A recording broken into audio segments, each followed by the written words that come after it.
What's up guys, it's your boy Damnboitv back with another video. First of all, I hope you enjoyed my last video on nature resistance for phase 5 for AQ. If you haven't checked it out, make sure to check it out. It's definitely going to be worth your watch, and you'll definitely need that nature resistance for some bosses in there.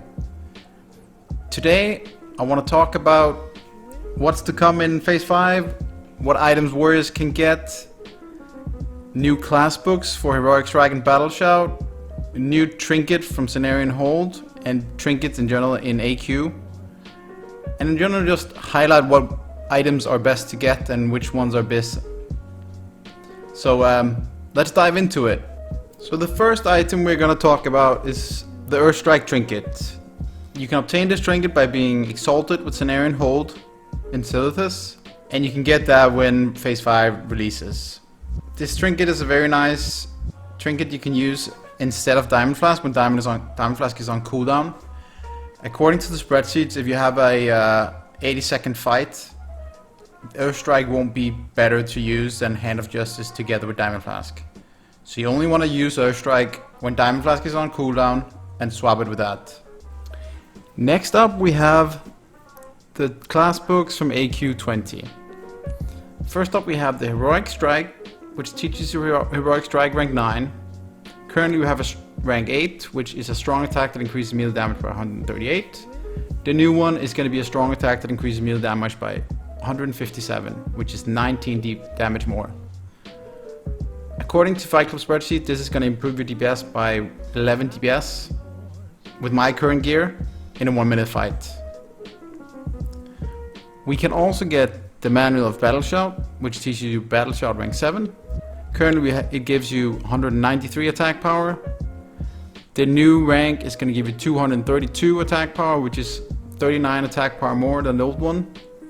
And with Talented Battle Shout, that's actually 50 attack power more, approximately. This class book actually increases your damage, even your DPS, by 18 in a 1-minute fight. And it also benefits the other people in your group. So I'd probably get the Battle Shout one first and then Heroic Strike afterwards, if I had to choose. Next we have a new enchant coming with phase 5. This enchant, called Enchant Gloves Superior Agility, is a drop from AQ 20 and AQ 40 bosses. It is gonna be the new go-to glove enchant for warriors, at least for all the min-maxers out there. It increases your DPS in a 1-minute fight by 4. So it is an expensive 4 DPS increase. But personally I will definitely be getting it, because I like to get as high on those parses as possible. Now let's move on to that sweet gear from AQ 40. We're gonna take it boss by boss. First up we have the Prophet Scarum. This guy drops Breastplate of Annihilation, which provides you with 37 strength, 13 stamina, 1% crit and 1% hit. This is the best in slot chest you can get in AQ 40/phase 5. You're probably thinking, what about tier 2.5 Conqueror's Breastplate? Well, there is a tiny difference in DPS. It's around 1 DPS in a 1-minute fight, but Conqueror's Breastplate actually provides you with 25 stamina more and 160-ish more armor. So if you want to go for the more survivability mode kind of thing and only lose 1 DPS in a 1-minute fight, I'd pick the Conqueror's Breastplate. But Breastplate of Annihilation is best in slots.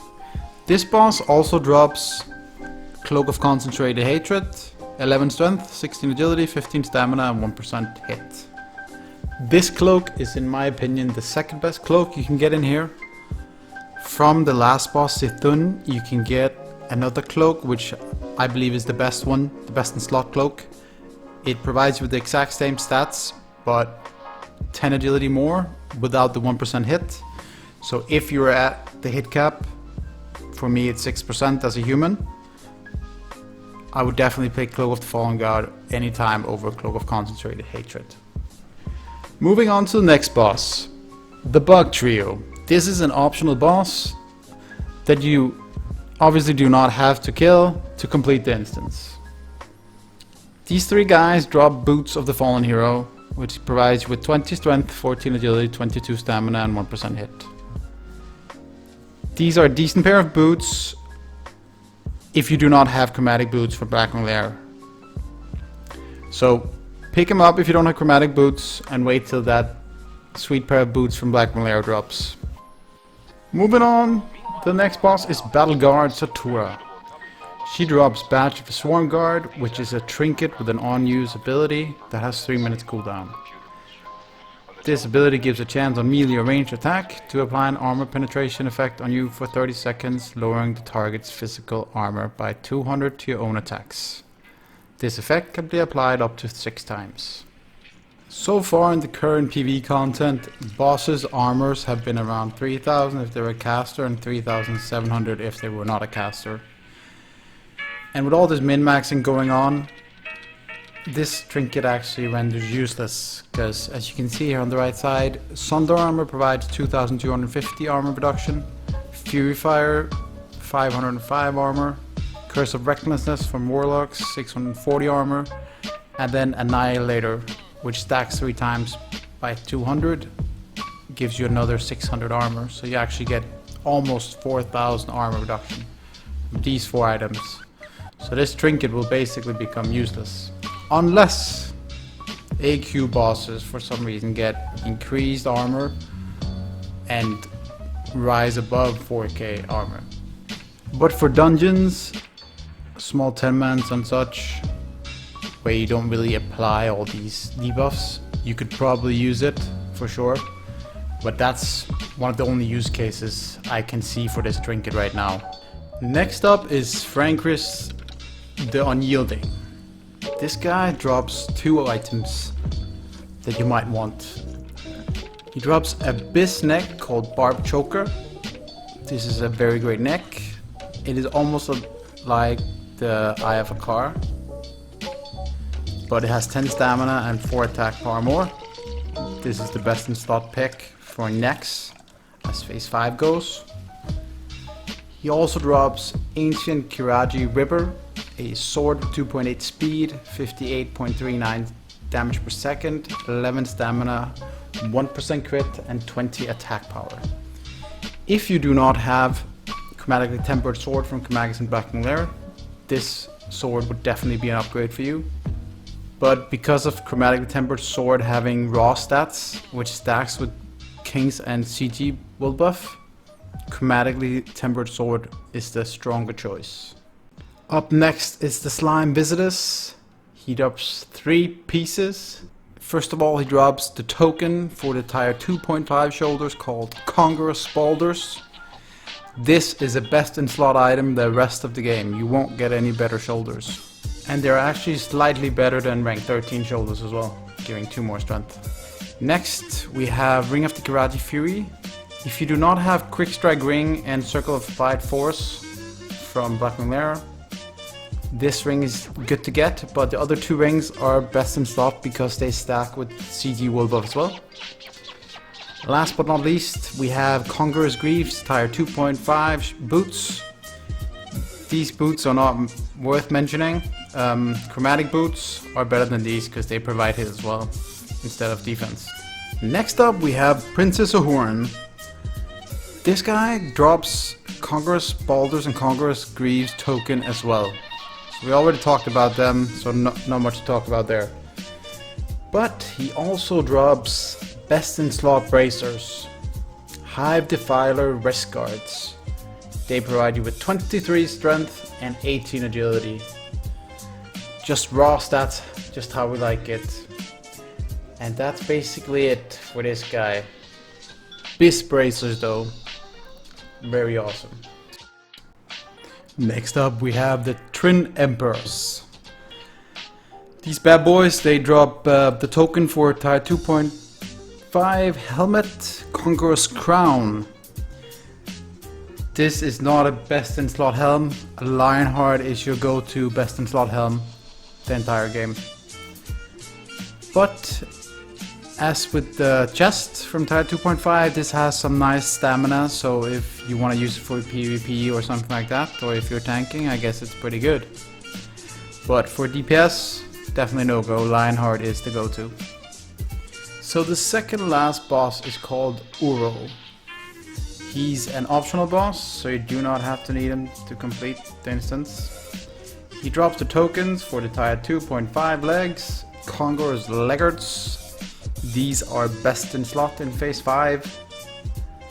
And they have some really nice raw stats. And once again they stack with CG, which makes them even better. Next you have Larvae of the Great Worm. This is a very nice gun with 1% crit and 18 attack power. You probably have Striker's Mark, and when you get to AQ and you get some gear, you get too much hit, so replacing with this one and getting 1% extra crit is very nice. Thirdly, you have Jump Gabar, a trinket that increases attack power by 65 and an additional 65 every 2 seconds, which lasts for 20 seconds, 2 minutes cooldown. Now here finally we have a trinket that you want to use together with Diamond Flask, and you're going to use it instead of Hand of Justice. In a 80-second fight, this will... Remember, it has to be 80-second fights, because otherwise you can't use it, because while Diamond Flask is on, you have to wait for that to go off, and then you can use the second trinket. So it has to be minimum an 80-second fight, right? Anyway, this trinket is BIS as well, and I definitely go to. You can finally get rid of your blue Hand of Justice for boss fights. So we finally made it to the last boss, Sithun. This guy has some dope drops for warriors. To start out, we have Gauntlets of Annihilation, 35 strength, 15 stamina, 1 crit and 1 hit. This is the best in slot gloves for the rest of the game. This will definitely be one of my #1 priors to get first. And if you're in a guild with a lot of non-human/orcs, you should be getting them pretty quick if they drop, of course, because they will need to have their Edgemaster handguards on at all times. Moving on, we have the tier 2.5 token for chest pieces that drops in here as well from Sithun. He provides you with Congo's Breastplate, 34 strength, 24 agility, 38 stamina. Like we talked about earlier, this is the second best pick in here after Breastplate of Annihilation. If you want the stamina, the extra armor, you should go with this, because the DPS increase is very minor. Last but not least, we have the Cloak of the Fallen God, which is a quest item, quest reward that you get from Eye of Sithun, like it drops from a car and all that stuff. This cloak is my best in slot cloak. We talked about Cloak of Concentrated Hatred and this cloak earlier as well. And if you do have 6% hit or more, you should definitely get this cloak over the other one, because this one provides you 10 agility more. And once again, you benefit from Kings and CG buff. Of course, only Kings if you are Alliance, but you get my point. We mustn't forget that you can also get a Blessed Kiradi War Axe, and you can actually get 2, because all bosses except Sithun has a around 2 to 8% chance to drop Imperial Kiradi armaments. You just need 1 and then 3 elementum ore, and then you can turn in these 4 items and you can get one of these axes. And like I said, it's repeatable, so you can get 2, 1 for the main hand and offhand. And according to Fight Club spreadsheets, this is actually the best combo for orcs, at least. And for non-humans, non-orcs, you can also get these 2 axes, since they are the best DPS weapons in phase 5. So what items should you get first? This is an individual decision you need to make with yourself. Personally, I go for the biggest upgrades always. So let's say you have a pair of blue gloves still, maybe you're still using Devil's Sour, then you definitely want to go for Gauntlets of Annihilation. Let's say you have True Strike shoulders, then you definitely want to go for tier 2.5 shoulders, because this is going to give you the best stats upgrade. So remember that it's for every character there is a different item that gives you the best upgrade. I will be posting a link in the description with my best in slot gear, the way I see my DPS to be maximized as much as possible. Feel free to throw me a comment and join my Discord even if you have questions or the like. I will do my best to help you out. I hope you all liked the video. Feel free to throw me a comment, a like, or a sub down below. It would be greatly appreciated. Damnboy's out for now, and remember, have a damn great day.